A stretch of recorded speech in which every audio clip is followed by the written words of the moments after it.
अब देखिएगा, ये गीता अध्याय, श्रीमद् भगवत गीता अध्याय 7 में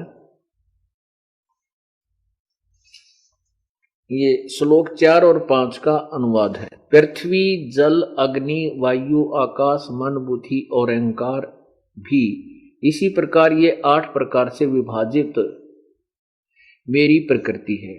यह 8 प्रकार से भेदों वाली तो परा अपरा अर्थात मेरी जड़ प्रकृति है। और हे महाभाव, इससे दूसरी को जिससे संपूर्ण जगत धारण किया जाता है, मेरी जीव रूपा परा अर्थात चेतन प्रकृति जान। वो प्रकृति होगी, एक तो जड़ प्रकृति है क्योंकि हमारे शरीर में की प्रकृति बनी हुई है, और दूसरी प्रकृति ये दुर्गा है। इसके लिए आप पढ़िएगा 14वां अध्याय, देखिएगा अध्याय नंबर 14, चतुर्दशो अध्याय। इसमें प्रथम मंत्र में प्रथम श्लोक में कहा कि ज्ञानों में भी अति उत्तम उस परम ज्ञान को मैं फिर कहूंगा जिसको जानकर सब मुनिजन इस संसार से मुक्त होकर परम सिद्धि को प्राप्त हो गए। अब देखना, इस ज्ञान को आश्रय करके अर्थात धारण करके मेरे स्वरूप को प्राप्त हुए पुरुष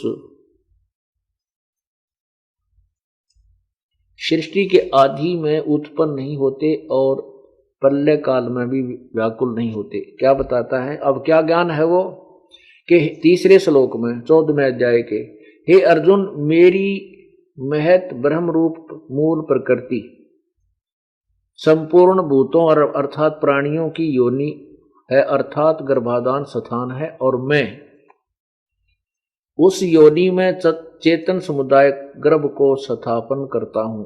उस जड़ चेतन के संयोग से सब प्राणियों की उत्पत्ति होती है, भूतों की यानी प्राणियों की उत्पत्ति होती है। अब ये 4 नंबर श्लोक देखो, ये 4 नंबर श्लोक यहां जा। हे अर्जुन, नाना प्रकार की सब योनियों में जितनी मूर्तियां अर्थात शरीरधारी प्राणी उत्पन्न होते हैं, प्रकृति उनकी गर्भ धारण करने वाली माता है, और मैं बीज को स्थापन करने वाला पिता हूं। 5 में स्पष्ट किया है कि हे अर्जुन, सतगुण, रजगुण और तमगुण ये तीनों प्रकृति से उत्पन्न तीनों गुण अविनाशी जीव आत्मा को संसार में बांधते हैं। अब स्पष्ट हो गया कि प्रकृति दुर्गा है और प्रकृति 2 है, एक जड़ एक चेतन है। ये चेतन प्रकृति से लिखा है कि ये प्रकृति से उत्पन्न तीनों गुण, रजगुण ब्रह्मा, सतगुण विष्णु, तमगुण शिव जी, इस अविनाशी जीवात्मा को यहीं फंसा कर रखते हैं, कर्मों के बंधन में बांधे रहते हैं।